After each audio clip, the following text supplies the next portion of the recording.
طرح کے جو سہولت کار ہیں ان سے ہم باخبر ہیں، اور جو ہماری جڑت بنی ہوئی ہے، جو ہمارا اتحاد ہے، اس کو کسی بھی صورت ہم نہ تو تقسیم ہونے دیں، نہ ہی اس کو کمزور ہونے دیں۔ اسی میں ہماری سب سے بڑی کامیابی ہے۔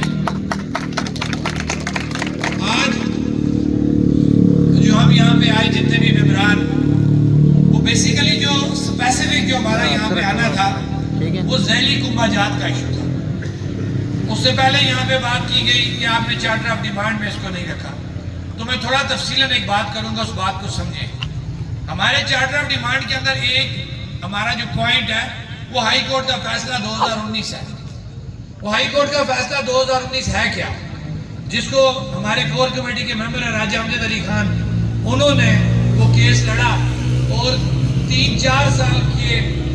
طویل اس عدالتوں کے چکر کے بعد جو فیصلہ سامنے آیا، اس فیصلے کا میں خلاصہ آپ کو سمجھاؤں گا۔ وہ فیصلہ یہ کہتا ہے، ہمارا موقف یہ تھا کہ یہ جو پروجیکٹ لگا، ہم اس وقت نیلم جیلم پروجیکٹ کو ڈسکس کر رہے تھے مظفر آباد کے اندر، اور اسی طرح جو ریاست کے اندر باقی پروجیکٹ تھے وہ بھی ڈسکس ہوئے اس کے اندر۔ اس کا جو فیصلہ آیا ہمارا، کیونکہ اس کے اندر اعتراض تھا ان پروجیکٹوں کے اوپر کہ یہ پروجیکٹ جو ہے وہ غلط لگے ہیں، یا یہ جو پروجیکٹ لگے ہیں یہ انوائرمنٹل جو ہماری ایک ایجنسی ہے محکمہ ماحولیات جس کو ہم کہتے ہیں، اس کی ایک 36 نکات کی این او سی تھی۔ اس این او سی کے بغیر یہ پروجیکٹ لگا۔ بات سمجھے میری ذرا غور سے کہ آپ آلریڈی قانونی طور پہ آپ سیکیور ہیں اس فیصلے کے اندر، اور ہائی کورٹ کا فیصلہ یہ کہتا ہے کہ اس این او سی کی یہ شرط ہے کہ اگر 36 میں سے کوئی ایک بھی شرط پوری نہیں ہوگی تو وہ این او سی منسوخ ہوگی، اور وہ پروجیکٹ غیر قانونی غیر آئینی تصور ہوگا۔ اس پروجیکٹ کو اگر دیکھا جائے تو این او سی کے بغیر زور زبردستی، جس طریقے سے مجھ سے پہلے یہاں پہ راجہ دانش صاحب نے بات کی کہ یہاں پہ کہا گیا جناب منگلا ڈیم لگا، لوگوں نے قربانیاں دی، نہیں، وہ زور زبردستی سے ہو گیا جو ہو گیا۔ اب دنیا چاند پہ پہنچ چکی ہے، دنیا گلوبل ویلیج بن چکی ہے، اب زور زبردستی کا وقت نہیں رہا۔ اب لوگوں کے منہ میں زبان آ چکی ہے، لوگ اپنے حقوق کی بات کرتے ہیں، لوگ کہتے ہیں کہ بتاؤ میری ریاست ہے، میرا علاقہ ہے، میرے یہ جو وسائل ہیں یہ میرے ہیں، ان وسائل کے اوپر بتاؤ میری کیا دسترس ہے، تم یہاں پہ آکے پروجیکٹ لگا رہے ہو، آؤ میری ریاست کے حکمرانوں کے ساتھ ایگریمنٹ سائن کرو، پتہ لگے کہ ریاست کیا فائدہ ہے کہ جس کے لیے ہم نے قربانی دی، جس کے لیے ہم نے قبریں ڈبوئی، جس کے لیے دوسری دفعہ میرپور کا ڈبویا، ہم نے مظفر آباد کا ماحول خراب کیا، یہ بتاؤ ہمیں ملا کیا۔ یہ بیسک جھگڑا تھا۔ اس جھگڑے کو ہائی کورٹ کے اندر جب فیصلہ ہوتا ہے تو ہائی کورٹ یہ فیصلہ دیتی ہے ہمارے حق میں، عوام کے حق میں، کہ جتنے بھی پروجیکٹ نیلم جیلم سمیت جتنے بھی پروجیکٹ اس ریاست کے اندر لگ چکے ہیں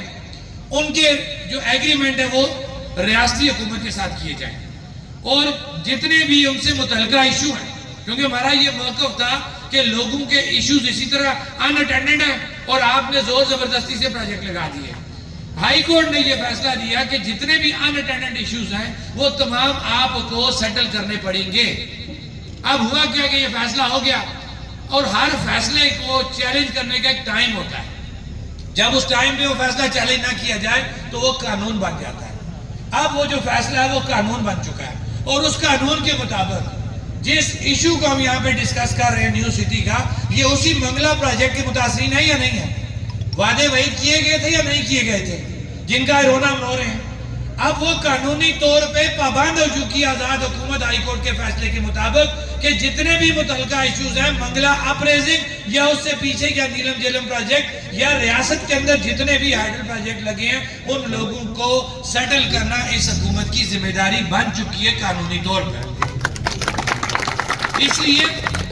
بالکل آپ کلیئر ہو جائیں، یہ جموں کشمیر جوائنٹ عوامی ایکشن کمیٹی کی ذمہ داری میں شامل ہو چکا ہے کہ جب ہائی کورٹ کا فیصلہ 2019 ہمارے چارٹر آف ڈیمانڈ میں شامل ہے کہ اس پہ عمل درآمد کیا جائے، تو جب عمل درآمد ہوگا تو منگلا اپریزنگ سے متاثرہ جتنے بھی ایشوز ہیں یا اس سے پہلے لوگوں کے ساتھ جو وعدے وعید کیے گئے ہیں، اسی طرح مظفر آباد کے اندر نیلم جیلم پروجیکٹ لگاتے ہوئے یا ریاست کے اندر پونچھ ڈویژن میں جو پروجیکٹ لگ رہے ہیں ان میں جو جھوٹ فراڈ کیا گیا، جو دھوکہ دہی کی گئی، ان نوسرواز ترپن کے ٹولے کی وجہ سے، کیونکہ جب بھی عوام باہر نکلی یہی نوسرواز کسی نہ کسی شکل میں سامنے آئے اور انہوں نے عوام کے احتجاج کو پوسٹ پون کروایا اور یہ یقین دہانی کروائی کہ ہم آپ کے مسائل حل کروائیں گے، لیکن مسائل تو حل نہ ہوئے۔ آج بھی نیو سٹی کے لوگ جو ذیلی کنبہ جات کے لوگ ہیں وہ آج بھی یہاں پہ سڑکوں پہ بیٹھے ہوئے ہیں, وہ آج بھی اپنا رونا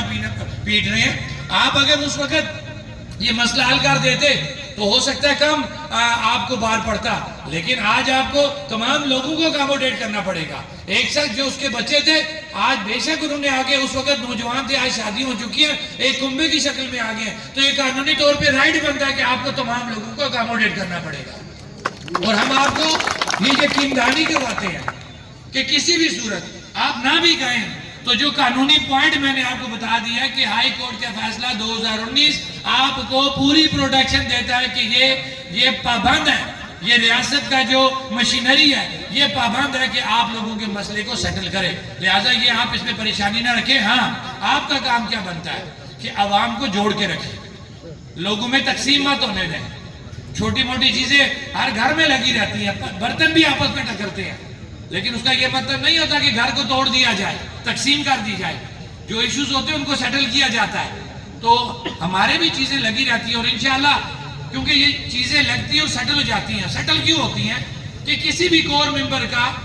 چاہے وہ یہ نیچے بیٹھا ہوا یا میری طرح ایک سٹیج پہ کھڑے ہو کے بات کر رہے ہیں, ہم سب کی ایک حیثیت ہے, ہم سب کا ایک وزن ہے. یہ نہیں ہے کہ جو نیچے بیٹھے ہوئے سامنے بیٹھے ہوئے لوگ ہیں ان کا سٹیٹس الگ ہے اور کور کمیٹی کے ممبران کا الگ ہے. یہ سب سے پہلی چیز آپ کلیئر کر لیں کہ شوکت نواز میر, خواجہ مہران, سعد انصاری, جتنے بھی ہمارے لوگ ہیں ان کی, اور ایک عام ممبر جو کور کمیٹی کا ہے, جو ریاست کا ایک عام باشندہ جو جموں کشمیر ایکشن کمیٹی کے ساتھ, جوائنٹ آرمی ایکشن کمیٹی کے ساتھ سٹینڈ کر رہا ہے, ان سب کی ایک حیثیت ہے. اور اسی حیثیت کو سامنے رکھتے ہوئے یہ ہمارا فرض بنتا ہے کہ جہاں کہیں چھوٹی موٹی چیزیں ہوں ہم نے ان کو سیٹل کرنا ہے. اور انشاءاللہ جو کوئی چھوٹا موٹا عوام نظر آ رہا ہے, ہم امید کرتے ہیں کہ بہت جلد وہ چیزیں بھی سیٹل ہو جائیں گی اور آپ کو کوئی پریشانی اس میں نہیں رکھنی. اگر پھر بھی تقریر کے بعد کوئی عوام ہوا, کسی کو پوچھنا ہوا, تو ہمارا جو فورم ہے اس کے اندر کوئی کسی کو پابند نہیں کر سکتا کہ آپ کسی سے سوال نہ کریں. دیکھیں, واحد اللہ کی ذات ہے, انسان یا میں یا کوئی اور جو ہمارا مقرر ہے, جو آپ بیٹھے ہوئے, آپ عقل کل نہیں ہیں. ہو سکتا ہے کہ مجھ سے زیادہ یا جتنے مقررین ہیں ان سے زیادہ سامنے بیٹھنے والا بندہ جو ذہین ہو, اس کی بات میں وزن ہو. لہٰذا ہم نے ہمیشہ ہر شخص کو یہ اختیار دیا ہے کہ جہاں کہیں آپ کو فرق نظر آئے Jammu Kashmir joint army action committee میں, بغیر کسی ٹارگٹ کے آپ ان پہ اعتراض کر سکتے ہیں, آپ اصلاح کے لیے بات کر سکتے ہیں. ہاں, کئی لوگ ایسے ہیں جو کہیں اور سے بول رہے ہوتے ہیں, کسی کو 12 سیٹوں کا مسئلہ نظر آ جاتا ہے, کسی کو اختیارات کے اوپر بات کرنے سے کہا جاتا ہے روکا جا رہا ہے. تو میں کچھ چیزیں کلیئر کروں گا کہ جموں کشمیر جوائنٹ عوامی ایکشن کمیٹی کے جو لوگ ہیں وہ آپ لوگوں نے ایک مینڈیٹ دیا ہے چارٹر آف ڈیمانڈ کی شکل میں. اس کے علاوہ آپ لوگوں نے ہمیں کوئی مینڈیٹ نہیں دیا. کوئی آتا کہتا جناب الیکشن لڑ رہے ہیں, الیکشن لڑے, ہمارے پاس مینڈیٹ ہی نہیں ہے, ہم کس طرح یہ بات کریں. ہاں, جس دن عوام نے مینڈیٹ دیا تو یہ نہیں ہے کہ انہی کی میں ہمیشہ بات کرتا ہوں, دادا بیٹا اور پوتے کا جو تسلسل چل رہا ہے یہ نہیں ہو سکتا. البتہ یہ تبدیلی ضرور آئے گی. آپ کا بھی رائٹ بنتا ہے الیکشن لڑنے کا. یہ کوئی آسمان سے اتر کے نہیں آئے یہ حکمران کہ جناب انہی کی نسلیں الیکشن لڑیں. ہمارے عام لوگ جو اس وقت یہاں پہ بیٹھے, میں دعوے سے یہ بات کہتا ہوں ان حکمرانوں سے 100 درجے بہتر پڑھے لکھے اور ذہین لوگ ہیں.